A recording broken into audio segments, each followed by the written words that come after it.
C'est bon. Donc, normalement, c'est bon maintenant, oui.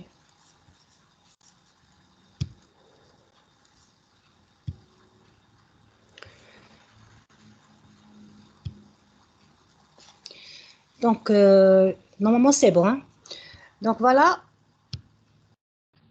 Voilà, donc il y aura un raccourcissement de la durée de vie des globules rouges qui est lié à leur destruction exagérée, dépassant ainsi donc les capacités de régénération de la moelle. Un petit rappel physiologique concernant donc les principaux métabolismes érythrocytaires qui est la glycolyse. Donc le glucose, comme vous savez, c'est le principal substrat métabolique des globules rouges. Il est métabolisé par deux voies principales. Donc la voie glycolytique qui produit de l'énergie et elle présente, donc c'est la voie d'Embden-Meyerhof, donc la voie de la glycolyse, donc elle permet la glycolyse de 90% du glucose. Donc elle produit de l'énergie et elle présente donc une boucle. Cette boucle, elle va produire le 2,3-diphosphoglycérate qui est nécessaire à la fixation donc il permet donc il permet la régulation de la fixation de l'oxygène sur l'hémoglobine. Cette voie, elle se termine donc par une réaction donc, qui permet donc la transformation du phosphoénol pyruvate en pyruvate sous l'action de la pyruvate kinase. Voilà, avec génération bien sûr de l'ATP. Donc c'est ça la voie principale. Donc elle met donc elle utilise comme donc enzyme principale bien sûr du fait que son déficit va entraîner une anémie hémolytique. Voilà, c'est dans ce sens. Donc, pour cette voie, l'enzymopathie la plus donc, incriminée dans les anémies hémolytiques par enzymopathie, c'est la pyruvate kinase. Bon, sinon, la deuxième voie, donc, ou encore la voie des pentoses phosphates, cette voie, ce qu'on appelle aussi la voie des exoses, ou encore des pentoses monophosphates, elle est étroitement associée au métabolisme du glutathion. Pourquoi? Parce qu'elle permet la synthèse du NADPH, voilà, NADPH ou encore la diaphorase qui est utilisée par le système de glutathion donc oxydé pour donner le glutathion, le glutathion réduit qui va donner le glutathion oxydé. Cette réaction, elle est couplée à l'élimination des ions peroxydes, voilà, transformation du H2O2 en un H2O plus oxygène. Donc c'est pour ça, c'est comme ça qu'il va y avoir élimination des produits donc oxydants au sein du globule rouge. Donc c'est pour ça, c'est le mécanisme du glutathion réduit, c'est le mécanisme qui est important donc dans la détoxification des agents oxydants. Bon, ces agents oxydants donc, peuvent être soit infections ou encore des médicaments, voilà, ou encore certains produits alimentaires. L'enzyme donc qui catalyse cette réaction, c'est la glucosylphosphate déshydrogénase, c'est la G6PD. Et déjà même, donc, au sein des enzymopathies, c'est l'enzyme la plus importante puisque c'est elle qui est responsable donc beaucoup plus d'anémie hémolytique. Donc, on va commencer par traiter, donc, au sein des enzymopathies, l'enzyme la plus importante, c'est la G6PD, ensuite la pyruvate kinase, ensuite, on va voir certains d'autres enzymes, donc, très rares, rarement incriminées dans des anémies hémolytiques. Donc, le déficit en G6PD. On va commencer par de l'épidémiologie pour voir l'importance et la fréquence donc, de cette pathologie et puis donc sa répartition géographique dans le monde, puisque l'Algérie, donc, elle fait partie donc, des foyers qui ont donc les déficits en G6PD. Donc, c'est sans doute la maladie qui est liée à une mutation la plus fréquente dans le monde. Voilà. Donc, parmi donc, les maladies qui sont dues à des mutations, elle est la plus fréquente, puisque plus de 400 millions d'habitants sont porteurs d'un variant déficitaire de G6PD. Bien sûr, on parle d'un variant déficitaire et non pas d'une anémie hémolytique. Une bonne partie, elle est associée à la race noire, Voilà. Incidence du déficit, donc environ 20%, donc c'est très fréquent pour 20%, pour une incidence de 20% en Afrique et 12% chez les Afro-Américains, bien sûr, suite au mouvement migratoire. Une partie des déficits est méditerranéenne. Donc, vous allez voir qu'on a deux variants différents. Un variant qui est spécifique de la race noire et un variant qui est spécifique des, bon, en quelque sorte des caucasiens, bon, des gens donc, habitant le pourtour méditerranéen, on appelle voilà, le variant méditerranéen. L'incidence du déficit, par contre, il est variable en Asie. Du fait de la situation géographique de l'Algérie, donc faisant partie premièrement du bassin méditerranéen et faisant partie de l'africain, donc elle a les deux variants.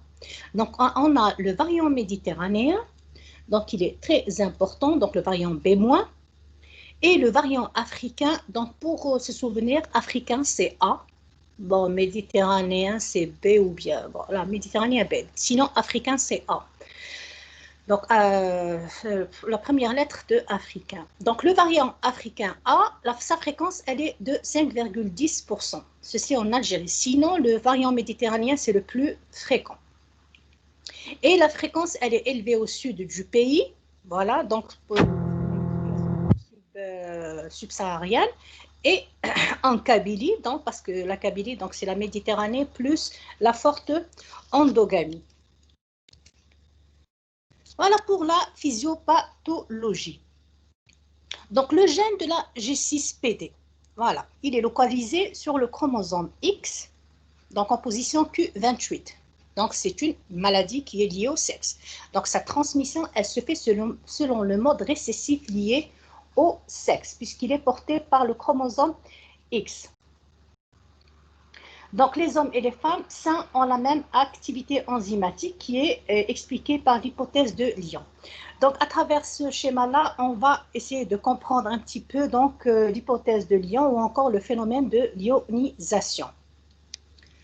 Donc, chez l'homme, quand il s'agit, puisque donc transmission selon le mode récessif lié au sexe, donc c'est pour ça elle se prononce chez les garçons, chez les petits garçons. Pourquoi? Parce que donc ils ont un seul chromosome X. Voilà, donc quand il est atteint, donc la maladie, elle se déclare. Donc, individu non déficient, donc son chromosome X n'est pas atteint, donc il a un phénotype normal. Et quand le chromosome X, il est atteint, donc sachant que le génotype, donc il est XY chez le garçon, donc on aura une déficience sévère qui va se déclarer par une anémie hémolytique chronique. Maintenant, on va voir le cas de la femme et on va essayer. Donc, c'est pour ça le déficit, il atteint premièrement les hommes hémizygotes. Donc, on ne peut pas parler d'hommes homozygotes parce qu'il est lié au sexe. Voilà, donc juste un seul chromosome qui est atteint. Donc, chez les hommes, en quelque sorte, si ce n'était pas lié au sexe, on parle d'hommes homozygotes. Mais puisqu'on a un seul chromosome, donc on dit les hommes hémizygotes. Voilà. Maintenant, chez les femmes homozygotes et les femmes hétérozygotes, lors d'inactivation d'un chromosome X, donc le phénomène de lyonisation. C'est que chez la femme, donc elle a deux chromosomes X. Donc, selon l'hypothèse de lyonisation, elle a un chromosome donc, qui est actif et un chromosome qui est inactif. Donc, elle n'a pas... et bon, bien sûr, le phénomène de lyonisation, c'est assez compliqué, mais sinon, ce n'est pas les deux chromosomes qui sont actifs. Elle n'a qu'un seul chromosome qui est actif. Le deuxième chromosome, il est inactif. Donc, c'est pour ça, donc, comme ça, il y aura un petit peu, en quelque sorte, elle sera à part égale avec l'homme. Parce qu'il y a rare les gènes qui sont portés par le chromosome Y. Mais donc, la majorité des chromosomes, des gènes sont portés par le chromosome X. Donc, c'est pour ça la femme, elle a intérêt d'avoir un seul chromosome X qui est actif. Maintenant, on peut avoir deux situations. Soit que le chromosome X, c'est le chromosome actif qui est atteint. Voilà, c'est le chromosome X actif qui est atteint. Donc, on aura des cellules déficientes en G6PD. Voilà. Soit que le chromosome qui est actif, donc il est sain. Donc, c'est l'inactif qui porte le gène déficitaire, donc déficient G6PD. Donc, elle aura une activité G6PD efficace. Donc, c'est pour ça, là, chez les femmes hétérozygotes, sauf s'il y aura inactivation d'un chromosome X normal. Voilà, donc le chromosome X normal, il sera inactivé et le chromosome actif, il va apporter le gène du déficit de la G6PD. Sinon, les femmes homozygotes, donc qui sont XX, c'est-à-dire une femme dont le père, il porte et la mère, elle est hétérozygote, pour la G6PD, donc elle sera homozygote pour la G6PD. Donc le déficit en G6PD sera porté par le chromosome inactif et le chromosome actif. Donc c'est comme ça qu'on comprend donc la transmission du déficit en G6PD. Donc le déficit, il atteint les hommes, les femmes homozygotes et les femmes hétérozygotes lors de l'inactivation d'un chromosome X anormal.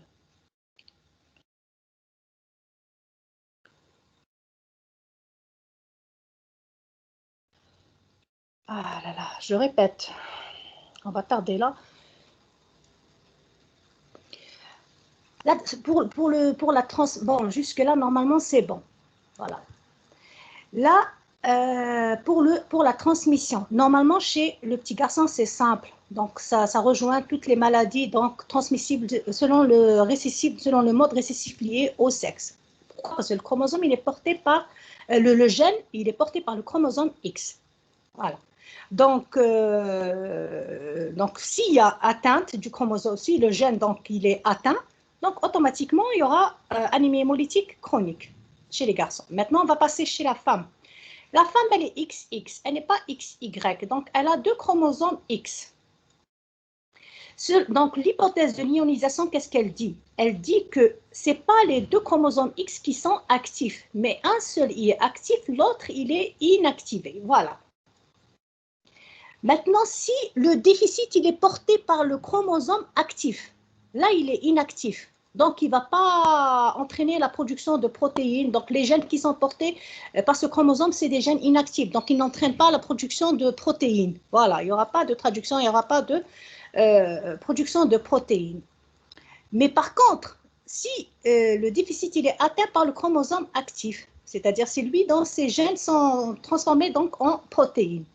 Donc, on aura des cellules déficientes en G6PD. Donc, la maladie, elle se déclare. Pourquoi? Parce que c'est le chromosome actif qui est atteint. Là, si l'atteinte, elle est portée par le chromosome inactif. Inactif, c'est-à-dire ces gènes ne seront pas donc, transformés en protéines. Donc, il n'y aura pas de traduction, il n'y aura pas de production protéique. Dans ce cas-là, le chromosome actif, il est sain. Donc, le déficit en G6PD, le gène qui est porté par le chromosome inactif, donc c'est un gène déficitaire en G6PD, donc il n'y aura pas production de protéines anormales. Et le gène qui est porté par le chromosome X, donc normal actif, et donc on aura une activité G6PD qui est normale. Voilà. Donc, c'est ça l'inactivation aléatoire du chromosome X. Donc, les femmes hétérozygotes ont deux populations de cellules. L'une est déficiente en G6PD et l'autre possède l'enzyme G6PD efficace à cause du phénomène de la lyonisation. Donc, j'espère que c'était clair. C'est bon?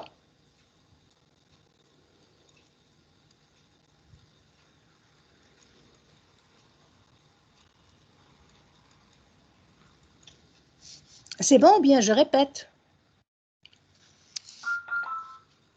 Donc, très bien.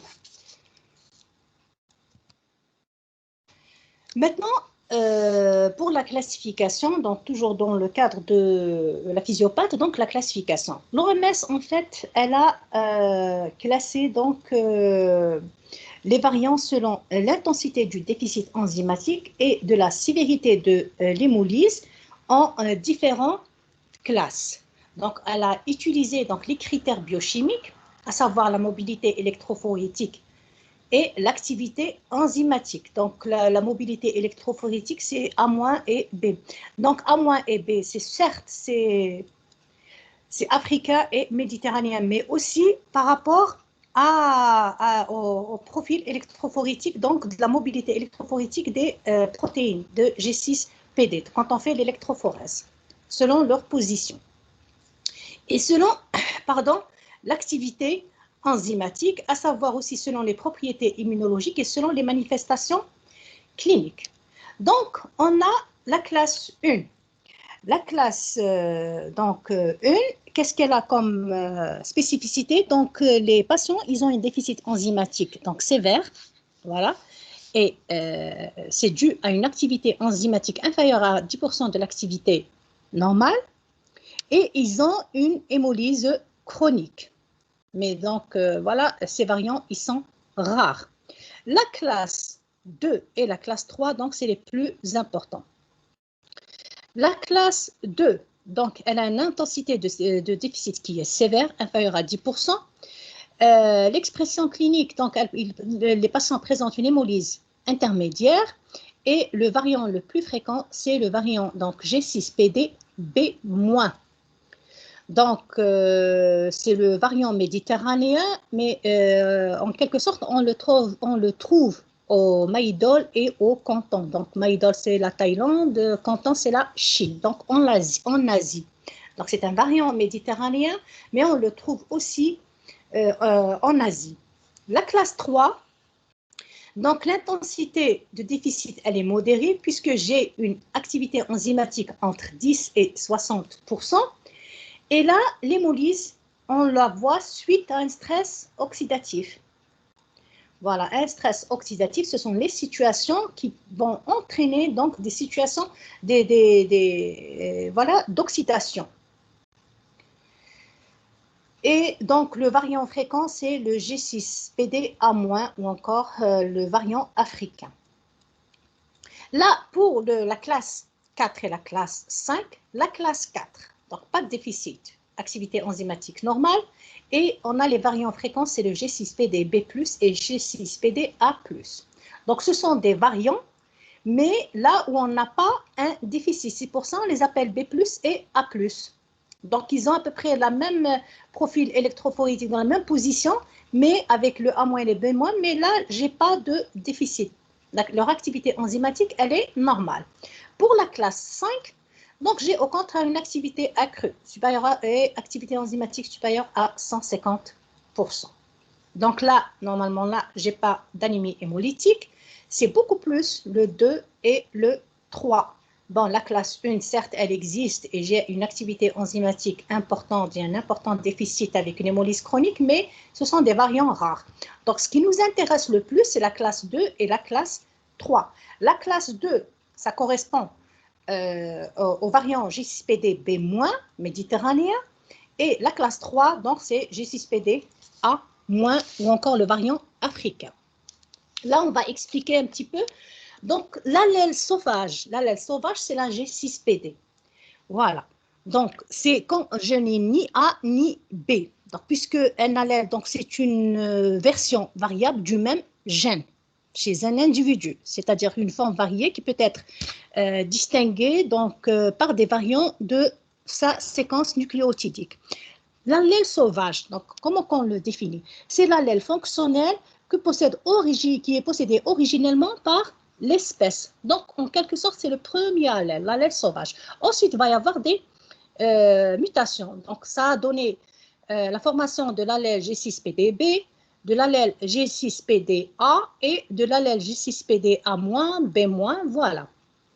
Donc, l'allèle sauvage et la G6PD-B retrouvés chez les Méditerranéens. Maintenant, l'allèle polymorphique le plus fréquent est le G6PD-A+. Il est retrouvé chez 27% des Africains. L'activité enzymatique est presque normale, il n'y a pas d'hémolyse. Voilà, donc il ne nous intéresse pas. Donc A et B, la différence entre les lettres A et B se réfère à la mobilité électrophorétique relative des deux enzymes, comme je l'ai expliqué. Maintenant, l'autre variant fréquent chez les Noirs, il est assez fréquent, donc à une fréquence à peu près de 10 à 15%. C'est l'allèle A-. Et il correspond à l'enzyme responsable donc, de la sensibilité à la primaquine. Donc, c'est la classe, en quelque sorte, c'est cette classe, la classe 3. Donc, c'est quand l'hémolyse, elle fait suite à un stress oxydatif. Le stress oxydatif, comme je l'ai dit, soit un médicament, soit un aliment ou encore une infection. Là, c'est un médicament, la primaquine, donc c'est le variant le plus fréquent associé à une hémolyse faible à modérée. C'est une enzyme instable dans l'activité catalytique, baisse rapidement dans les globules rouges âgés. Donc, j'ai plusieurs variants qui se rencontrent également en Asie du Sud-Est. Donc, le canton est donc en Thaïlande et en Chine. Maintenant, les variants méditerranéens appelés B- sont le plus fréquemment retrouvés dans la race blanche. Leur mobilité électrophorétique elle est identique à celle de l'enzyme B, mais synthèse plus lente et activité catalytique beaucoup plus faible. Elle est associée à une hémolyse qui peut être sévère. Donc, elle correspond à la classe 2. Et les variants de classe 1, malgré qu'il y a un déficit, donc, mais ils sont rares. Donc, les mutations sont surtout localisées au niveau de l'exon 10 du gène région qui gouverne la formation du dimère actif.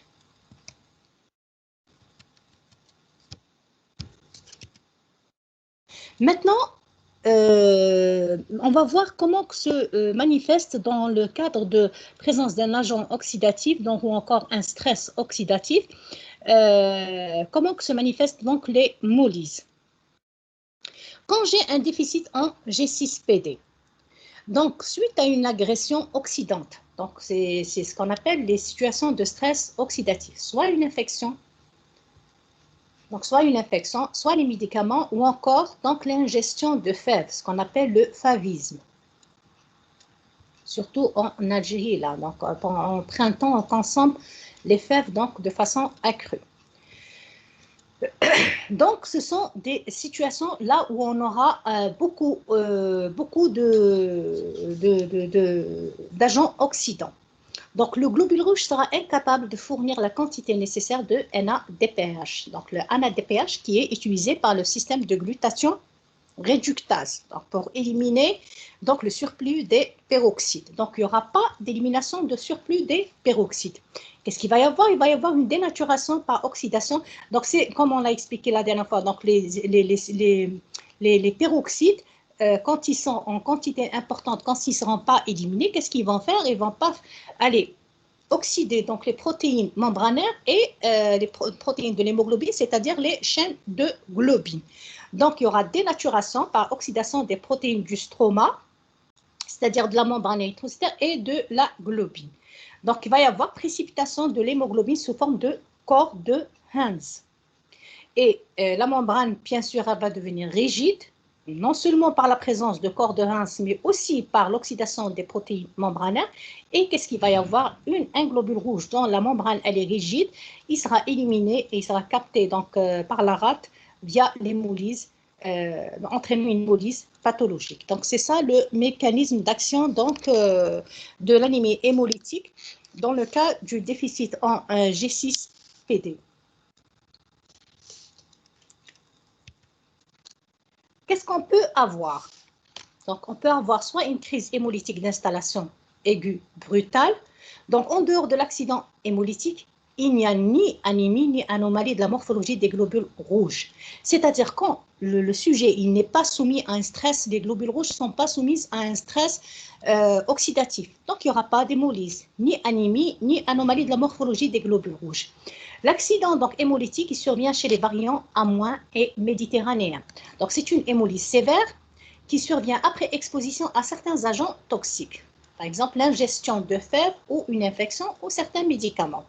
Les agents responsables de la crise hémolytique sont donc différents médicaments, à savoir les antipaludéens, donc qui sont les premiers à être incriminés, la quinine et ses dérivés, les anti-infectieux, à savoir les sulfamides quinolones, et donc la vitamine C, analgésique, antipyrétique, les toxiques. Voilà. L'infection aussi, c'est un facteur très fréquent, essentiellement les hépatites et le favisme ou encore l'ingestion de fèves. Ils ne sont toxiques, bon, le fèves, c'est le fall, j'espère que vous avez compris. Donc, ne sont toxiques que pour quelques individus déficitaires et principalement le variant méditerranéen. Donc, on reçoit, donc, en période printanière, on reçoit pas mal de cas qui présentent des anémies hémolytiques aiguës, voire même des crises de déglobulisation, c'est-à-dire une hémolyse intravasculaire aiguë. Le sujet, rapidement, son taux d'hémoglobine, donc les globules rouges diminuent donc de 4,5 à 1 million par millimètre cube, à 1 téra par litre, et voilà, et son taux d'hémoglobine, donc il chute jusqu'à 4 grammes par décilitre. Donc c'est de véritables crises de déglobulisation. L'anémie hémolytique chronique déficitaire de classe 1. Donc, un petit nombre de patients déficitaires en G6PD, ils ont une anémie hémolytique chronique non sphérocytaire en absence d'infection ou d'exposition à des médicaments. En fait, ils sont beaucoup plus notés donc, dans la période néonatale. Chez l'adulte, donc les signes et les symptômes de l'hémolyse sont plus discrets ou inconstants, donc heureusement. Donc c'est pour ça, c'est la clinique, donc c'est beaucoup plus cette situation qui est la plus redoutable.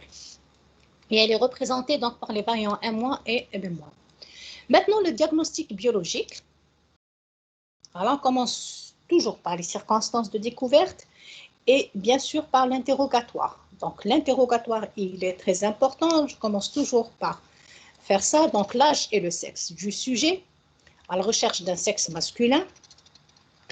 Les anémies hémolytiques donc féminines, les déficits G6PD donc féminines sont très rares. Voilà, c'est beaucoup plus donc chez le petit garçon. Son origine ethnique, voilà, la notion de consanguinité, donc les fortes endogamies, donc si ses parents sont des cousins de premier degré, voilà, et donc les antécédents personnels. Donc, est-ce qu'il a fait une crise d'hémolyse est-ce qu'il a déjà fait une crise d'hémolyse? Donc, c'est les antécédents personnels et familiaux, voilà, d'hémolyse. Et d'antécédents transfusionnels. Donc, est-ce qu'il a bénéficié d'une transfusion? Les signes cliniques évocateurs, donc, c'est l'anémie d'ictère et la splénomégalie. Et la notion de phavisme, de prise médicamenteuse. Voilà, il faut toujours penser à poser ces questions et bien sûr chercher s'il y a une infection parallèlement à ça. La forme aiguë, devant des signes d'hémolyse aiguë, voilà, c'est l'hémolyse intravasculaire, on aura des urines rouges porto oligo-anuries, des douleurs abdominales et ou lombaires. Fièvre, pâleur cutanéo-muqueuse, ictère ou subictère, splénomégalie inconstante, d'intensité variable suivant le facteur déclenchant et le type génétique du déficit, plus sévère dans le cas d'un déficit de classe 2. La forme chronique, donc le déficit en G6PD peut également provoquer une anémie hémolytique chronique, surtout dans le cas de déficit de classe 1. Les complications fréquentes sont la lithiase biliaire et l'hémocidérose. Donc, on peut avoir deux formes, soit la forme aiguë donc, ou encore la forme chronique. Maintenant, le diagnostic positif, donc maintenant le diagnostic biologique, on commence toujours bien sûr par une numération de la formule sanguine. Dans le cas de la forme aiguë, je vais trouver une anémie profonde, taux d'hémoglobine de 4 à 6 grammes par décilitre, elle est normocytaire, normochrome. Taux de globules blancs et plaquettes, il est normal. Donc, il n'y aura pas atteinte de la lignée les blancs et les plaquettes. Dans le cas de la forme chronique, j'aurai une anémie modérée parce qu'elle n'est pas aussi importante que dans le cas de la forme aiguë. Elle est de l'ordre de 8 à 10 grammes par décilitre, elle est normochrome normocytaire, mais parfois microcytaire. Donc, c'est la chronicité qui peut entraîner vers la microcytose. Pourquoi? Parce qu'elle va se terminer par une carence martiale. Donc, à chaque fois, il y a hémolyse. À chaque fois, il va y avoir consommation du fer pour l'érythropoïèse. Au fur et à mesure, je vais terminer par avoir une anémie microcytaire par carence martiale. Le taux de globules blancs et de plaquettes, donc toujours normal. Maintenant, à l'examen du frottis sanguin, pendant l'épisode hémolytique, donc quand le sujet il est en pleine crise, la recherche des beta cells est possible, mais pas spécifique. Ce sont des globules rouges qui contiennent un coagulum d'hémoglobine qui s'est séparé de la membrane, donc une partie en quelque sorte de la membrane qui se sépare, laissant ainsi une région non colorée et dépourvue d'hémoglobine. Donc c'est ça. Donc c'est ça à peu près. Et ça, c'est ça. Donc c'est ça la région de coagulum, donc une région un peu transparente. Là aussi, là aussi. Voilà. Donc le globule rouge normalement c'est jusque là. Et c'est cette partie qui a disparu. Là aussi on le voit, donc il est bon court. C'est bon. Le taux de réticulocytes, donc c'est des anémies hémolytiques. Donc le taux, il est de 120 gigas par litre. Elle est supérieure, pardon, à 120 gigas par litre. Elle est régénérative. La recherche de corps de Hens, donc c'est pour ça il y a eu précipitation donc de l'hémoglobine et donc formation des corps de Hens. Donc à chaque fois on répète le principe. Donc l'équipation des globules rouges à 37 degrés pendant 48 heures en présence de bleu de chrysil brillant, suivi de l'observation en microscopie optique. Donc, normalement, ils sont absents. Chez un sujet normal, on ne trouve pas les corps de Hens. Mais là, on trouve les corps. Dans ce cas-là, on va trouver les corps de Hens. Mais ça reste aussi que les corps de Hens ne sont pas spécifiques, puisqu'on les trouve dans l'hémoglobinose H. Voilà, donc ce n'est pas vraiment spécifique. Mais regardez. Donc, comme je l'ai expliqué la dernière fois, c'est en balle de golf. Donc, ils sont accolés à la membrane. Donc là, c'est bon, j'ai terminé. Donc ça, c'était les corps de Hens. Voilà le diagnostic. Donc jusque-là, donc j'ai le frottis, j'ai la FNS, j'ai le taux de réticulocyte, j'ai le frottis, j'ai les corps de Hens, mais je ne peux pas, jusqu'à ce stade-là, je ne peux pas poser mon diagnostic positif. C'est-à-dire, je ne peux pas confirmer qu'il s'agit d'un déficit en G6PD. Je passe à un test de dépistage, le test de fluorescence de dépistage rapide, ou encore le spot test de Butler. Ça, c'est un test rapide, mais il est encore, en quelque sorte, il est efficace. Donc, on ajoute à un hémolysat de globules rouges tous les composants. Donc, de la réaction, en quelque sorte, les composants de la réaction qui est catalysée par la G6PD. Voilà. Donc, je ramène des substrats, à savoir le glucosiphosphate et le NADP. Normalement, si mon échantillon, mon hémolysat, c'est-à-dire que je veux traiter, il contient la G6PD, qu'est-ce qu'il va y avoir? Il va y avoir transformation de la NADP en NADPH. Voilà, ils permettent la synthèse de la NADPH si l'enzyme elle est présente. On dépose donc une goutte sur un papier buvard. On sèche et on observe avec une lampe UV. Donc la lampe UV, elle sert à détecter la fluorescence. Cette fluorescence, elle apparaît que lorsqu'il y a présence de NADPH. Donc, automatiquement, enzyme présente. Si pas de fluorescence, donc il n'y a pas de G6PD. Donc, la réaction, c'est quoi? C'est G6PD plus NADP. Dans le cas où je n'ai pas de déficit, qu'est-ce qui va se passer? Le NADP, sous l'action de la G6PD, va se transformer en NADPH. Le NADPH, donc, il va réagir avec un substrat fluorescent contenu dans le papier buvard. Qu'est-ce qui va entraîner? Émission d'une fluorescence. Voilà, s'il y a présence de cette fluorescence, donc il y a présence d'enzyme. Maintenant, si mon échantillon ne contient pas de G6PD, c'est-à-dire mon patient présente un déficit en G6PD, qu'est-ce qu'il va y avoir? Il ne va pas y avoir de transformation du NADP en NADPH. Voilà, donc il n'y aura pas NADPH, donc il n'y aura pas de réaction avec papier buvard, donc avec le produit fluorescent, donc il n'y aura pas émission de fluorescence. Voilà. Le bilan d'hémolyse, voilà, on est devant une anémie hémolytique, l'importance varie dans le sens de la sévérité. Le bilan d'hémolyse, il est prédominé par des signes d'hémolyse intravasculaire, à savoir l'aptoglobine effondrée.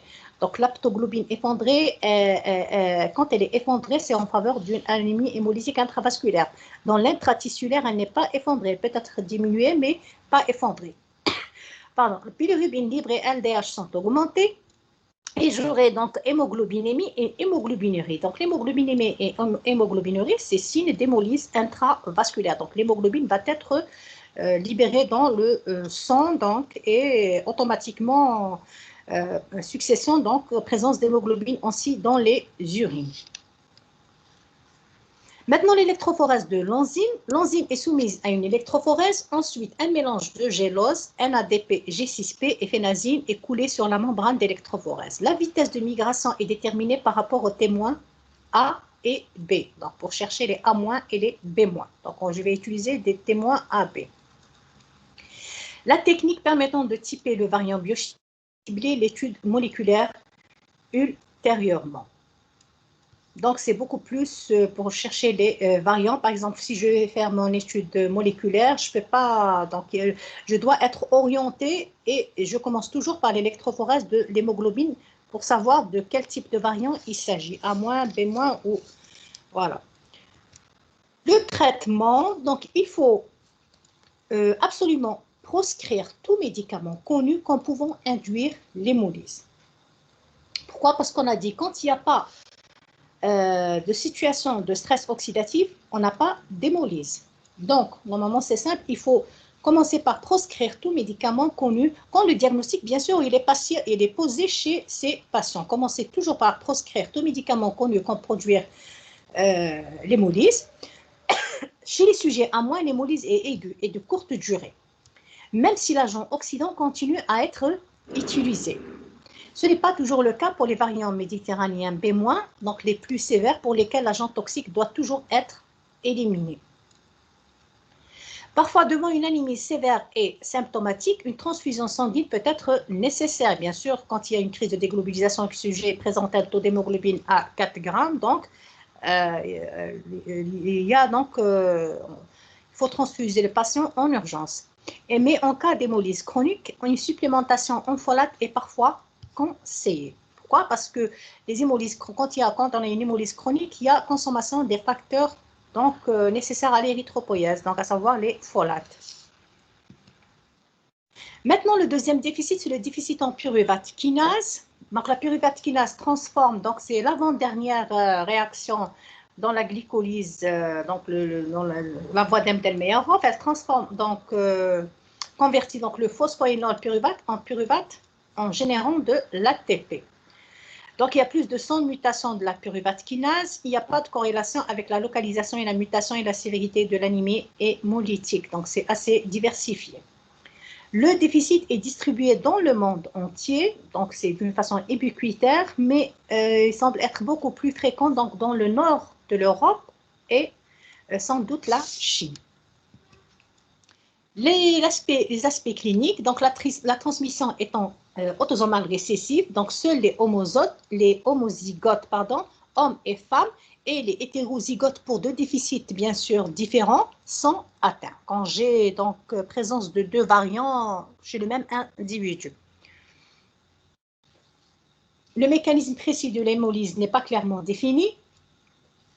La sévérité de l'hémolyse, elle est très variable, donc elle varie entre 6 à un taux d'hémoglobine normal, 12, allant du risque mortel jusqu'à des formes modérées complètement compensées et sans anémie. Donc, la réticulocytose, donc c'est important, c'est l'erreur générative, donc 5 à 15% avec une valeur absolue de 150 à 400 gigas par litre. Les patients donc, avec hémolyse sévère, ils ont une mictère chronique et ils vont développer les complications cliniques des états d'hémolyse chronique. La splénomégalie est fréquente mais pas constante. Les méthodes de diagnostic, pas d'anomalie morphologique particulière donc au niveau pour qui nous aide au diagnostic. Ce n'est pas le cas comme le déficit en G6PD dans la présence des beta cells. Là, il n'y a pas d'anomalie morphologique des rouges. Mais il existe en quelque sorte un test de dépistage rapide, donc c'est l'équivalent du test de Butler. Mais dans ce cas-là, il néglige plusieurs types de variants. Donc, il ne peut pas détecter la majorité des variants, mais au contraire, il néglige plusieurs. Donc, il faut absolument être très vigilant quand on fait la technique. Il faut éliminer donc les leucocytes car ils sont beaucoup plus riches en pyruvate kinase que les globules rouges. Et le diagnostic moléculaire n'est pas évident à mettre en place du fait du grand nombre de mutations différentes. Donc, en quelque sorte, le déficit en pyruvate kinase, il n'est pas très bien élucidé. Maintenant, un petit mot sur le déficit en pyrimidine 5' nucléotidase, puisque son déficit peut entraîner donc, des situations d'hémolyse. C'est la troisième cause, après G6PD et pyruvate kinase, la plus fréquente de déficit enzymatique entraînant une hémolyse, puisque cette enzyme, en quelque sorte, elle participe à la dégradation de l'ARN dans les réticulocytes. Donc, le reste d'ARN qui passe donc, quand on fait la coloration, donc la recherche des réticulocytes, donc ce qui est coloré, c'est les restes, au bleu de chrysil brillant, c'est les restes d'ARN. Et cette enzyme, ensuite, ça disparaît pour donner le globule rouge vers la fin. Et cette enzyme, elle participe à la dégradation de l'ARN. Ainsi, donc, l'accumulation de pyrimidine dans les globules rouges semble toxique et responsable de l'hémolyse, donc des bases pyrimidiques. Son hérédité, elle est autosomale récessive. Et il existe une anomalie morphologique constante des hémacées, les hémacées à ponctuation basophile. Pourquoi? Parce que le plomb est un inhibiteur fort de cette enzyme. Mais en quelque sorte, les ponctuations basophiles, ce n'est pas spécifique. Donc, on peut rencontrer les ponctuations basophiles dans plusieurs pathologies, donc essentiellement au cours des dysérythropoïèses. Voilà, de façon générale, quand il y a un mécanisme de dysérythropoïèse, on trouve les ponctuations basophiles. Là, c'est terminé pour les anémies hémolytiques par enzymopathie. Et on va passer donc, pour voir les anémies hémolytiques constitutionnelles par anomalie membranaire. La première, donc, c'est la microsphérocytose héréditaire, ou encore appelée maladie de Markiafava, ou encore appelée maladie de Minkowski-Schoffer. Donc, c'est une anémie hémolytique corpusculaire, congénitale, chronique. Donc, jusque-là, on a vu les anémies hémolytiques corpusculaires. La majorité donc, des anémies hémolytiques corpusculaires sont constitutionnelles, sont héréditaires. Sauf une qui est l'hémoglobinurie paroxystique nocturne. Donc, vous allez voir ça dans le cours prochain quand vous allez traiter les anémies hémolytiques extracorpusculaires. Donc, avec moi, vous avez traité toutes les anémies hémolytiques corpusculaires et héréditaires. Voilà.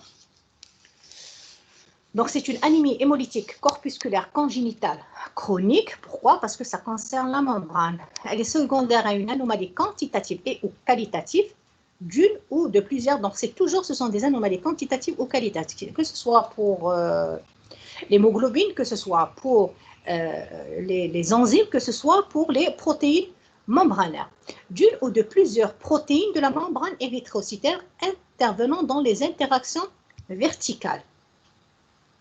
Les protéines impliquées sont, donc par ordre décroissant, donc la plus incriminée, c'est la protéine bande 3. Donc c'est une protéine intrinsèque. Donc c'est le canal, la bande 3, c'est anion exchanger ou encore le canal échangeur d'anion. Donc c'est la principale protéine intrinsèque. La deuxième protéine, c'est la spectrine. Donc la spectrine, c'est la protéine numéro 1 donc, dans le cytosquelette, donc dans les protéines extrinsèques. Donc, c'est la protéine la plus importante, c'est la charpente. Et puis, il y a beaucoup, elle est formée de tétramères, donc il y a un phénomène de tétramérisation, puisqu'elle est formée de deux chaînes, et qui sont, donc il y a des nœuds à chaque fois, donc entre ces deux chaînes, qui sont enroulées l'une contre l'autre. Et plus rarement l'onchyrine ou la protéine 4,2, et dans 10% des cas, d'autres protéines sont impliquées. Elle est caractérisée par une perte de la surface du globule rouge formant ainsi des sphérocytes. Donc le globule rouge qui est normalement un disque biconcave. Donc pourquoi? Parce qu'il y a un excès de surface par rapport au volume. Dans ce cas-là, qu'est-ce qu'il va y avoir? Il va y avoir une perte de la surface du globule rouge. Au lieu qu'elle était disque biconcave, qu'est-ce qu'elle devient? Elle devient sphère. Voilà. Donc, formant ainsi des sphérocytes. Sa transmission autosomique, le plus souvent, c'est dominante, mais parfois récessive. Les mutations ou délétions sont responsables de ces déficits et ont pour conséquence, donc, soit l'anomalie de la spectrine, onchyrine ou protéine 4,2, ça déstabilise la double couche lipidique, ce qui entraîne la formation de microvésicules contenant de la protéine bande 3. Et le déficit en protéine bande 3 entraîne la perte de son effet stabilisant sur la double couche lipidique. Pourquoi? Parce qu'il y a les interactions donc, verticales, surtout les interactions verticales, donc qui permettent la stabilisation de la membrane érythrocytaire. Dans les deux cas, la membrane libère des microvésicules et le globule rouge devient sphérique. Voilà, il y a perte de la surface de la globule rouge. Pourquoi? Parce qu'il va y avoir libération de microvésicules. Essentiellement, ces microvésicules vont contenir la protéine bande 3. Et le globule rouge donc devient sphérique. Il va y avoir diminution du rapport surface sur volume, de la déformabilité et de la déshydratation. Donc, c'est pour ça qu'on peut avoir un CCMH élevé. Dans la rate, donc il va y avoir une érythrostase. Donc, les globules rouges vont rester 15 à 150 minutes contre 40 secondes à l'état normal, ce qui entraîne une augmentation du contact du temps de contact avec les macrophages qui vont phagocyter les globules rouges les plus rigides. Et donc, il y aura une diminution du pH local, provoque l'accentuation de la perte de membrane par les globules rouges. Par conséquent, qu'est-ce qu'on va avoir? On va avoir une instabilité du cytosquelette conduisant à une perte de la surface membranaire et transformation de la forme du globule rouge qui devient donc sphérique et diminution de la déformation du globule rouge et ainsi limitation du passage au niveau des sinus veineux, en particulier spléniques. C'est pour ça donc les globules rouges seront éliminés. Donc ils perdent cette forme donc biconcave, donc ils perdent aussi leur déformabilité qui permet donc de traverser les capillaires sanguins. Donc c'est pour ça ils vont passer, donc ils vont être captés au niveau de la rate quand ils vont passer au niveau des sinus veineux. Le diagnostic biologique, donc les circonstances de découverte et signes cliniques. Donc, découverte possible à tout âge, mais surtout chez l'enfant ou l'adolescent qui présente une anémie chronique ou un ictère, dans 50% des cas. Ou une splénomégalie, la plupart des grands enfants et des adultes, parfois lors de l'enquête familiale. Parfois, la survenue, elle est brutale, lors d'une crise de déglobulisation ou encore crise d'érythroblastopénie aiguë transitoire. Donc, on peut avoir différentes formes cliniques, anémie chronique ictère, jusqu'à avoir donc des crises de déglobulisation.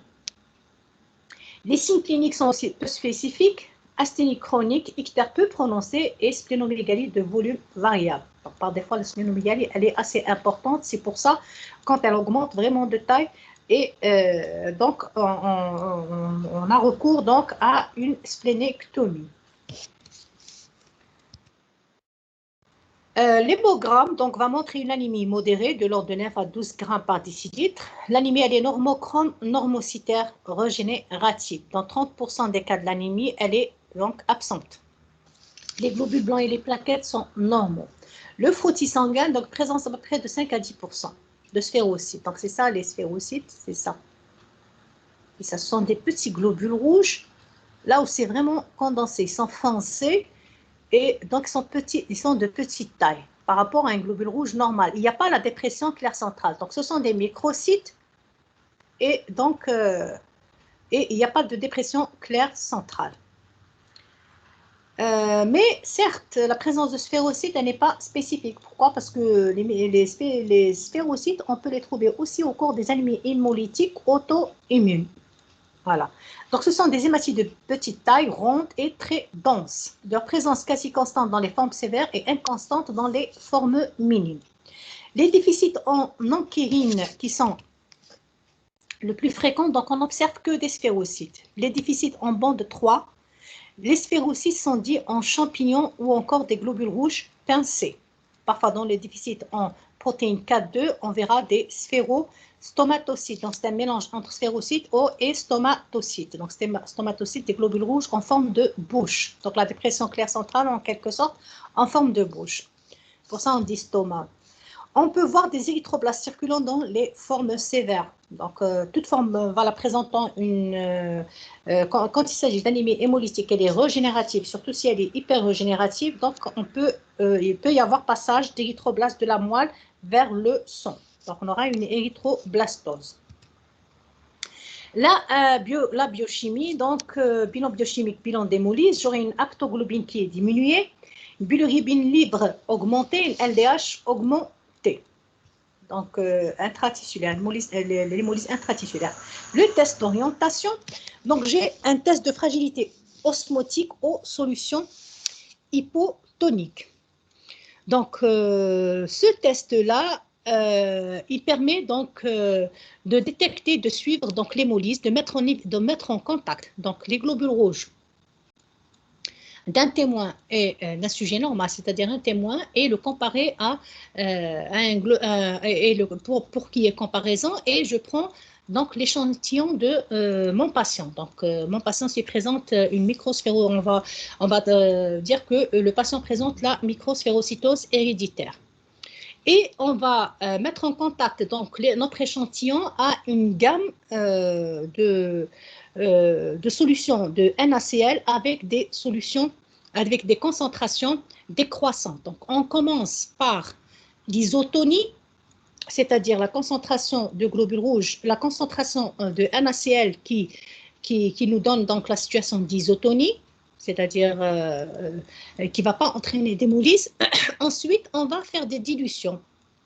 Donc, on aura des concentrations de NaCl décroissantes et on va voir à quelle concentration commence l'hémolyse, à quelle concentration j'aurai le 50% d'hémolyse et à quelle concentration j'aurai l'hémolyse totale. Donc, l'hémolyse, dans le cas d'un sujet normal, donc j'ai les différentes concentrations. Donc, la concentration du début d'hémolyse, le 50% d'hémolyse et le 100% d'hémolyse. Quand je traite mon échantillon, donc mon patient, qu'est-ce que je vais remarquer? Je vais remarquer que l'hémolyse, elle est plus précoce. Donc, apparaissant à des concentrations de l'ordre de 0,65% et total à 0,40%. Et l'hémolyse débute d'autant plus tôt que le nombre de sphérocytes est plus élevé. Donc, ce qu'on appelle une fragilité osmotique augmentée. Voilà, les globules rouges sont plus fragiles. Voilà, les globules rouges des patients sont plus fragiles, donc j'aurai une hémolyse plus précoce par rapport à un témoin. Là, donc, à travers cette courbe-là, je vais voir. Donc, là, en abscisse, qu'est-ce que j'ai? J'ai les pourcentages de solutions salines. Voilà. Donc là, j'ai le 0,8%, le 0,7%. Donc, ce sont des concentrations en NaCl. 0,8%, 0,7%, 0,6, 0,5, 0,4 et 0,3. Donc, plus je suis là, plus j'avance dans ce sens, plus je n'aurai pas d'hémolyse. Pourquoi? Parce que je me rapproche de l'isotonie. Et plus j'avance dans ce sens-là, je passe vers l'hypotonie. Donc, j'ai possibilité qu'il y ait hémolyse. Et là, ce que je compte, c'est le pourcentage de lyse, pourcentage d'hémolyse. Comment que je calcule ce pourcentage d'hémolyse? C'est donc par la mesure de l'absorbance. Donc, j'aurai un hémolysat. Donc, chaque fois, au début, quand je centrifuge, donc je mets mon échantillon avec l'eau salée. Voilà, et je centrifuge. Quand je suis en isotonie, qu'est-ce qu'il va y avoir? Les globules rouges ne seront pas hémolysés, donc ils vont se déposer. Donc le surnageant, il sera clair. Au fur et à mesure que j'aurai l'hémolyse, j'aurai plus présence d'hémoglobine dans le surnageant. Voilà. Donc, plus j'aurai l'hémolyse, plus j'aurai une concentration importante d'hémoglobine dans le surnageant. Et je mesure l'absorbance. Donc, plus c'est concentré, plus j'aurai une absorbance importante. Et à partir de là, je peux calculer le pourcentage d'hémolyse. Là, pour un sujet normal, regardez, donc le début de l'hémolyse commence à peu près en 0,65, voilà, entre 0,65 et 0,45. Entre 0,4 et 0,5 et voilà, 0,55 à peu près. Le 50% de l'hémolyse, donc là, voilà, je l'aurai presque 0,42 ou encore, voilà, entre les deux. Là, le 100% d'hémolyse, je l'aurai à partir de 0,35. Voilà, le 100%. J'atteins le 100% d'hémolyse aux alentours de 135. Là, une typical sphérocytose héréditaire, elle est plus précoce. Donc, pour des concentrations qui se rapprochent de l'isotonie, au lieu d'avoir donc plus de 0,54, là, j'aurai 0,55, 0,56. Voilà. Et le 50% de l'hémolyse, je l'aurai à 0,50. Et le 100% de l'hémolyse, je l'aurai à 0,4. Là, c'est le cas d'une hémolyse d'une microsphérocytose héréditaire sévère, une forme sévère. Vous voyez, donc l'hémolyse, elle est vraiment très précoce. Elle commence aux alentours de 0,75. Voilà. Le 50%, il est obtenu aux alentours de 0,6% de solution. Et le 100%, voilà, je l'aurai aux alentours de 0,4.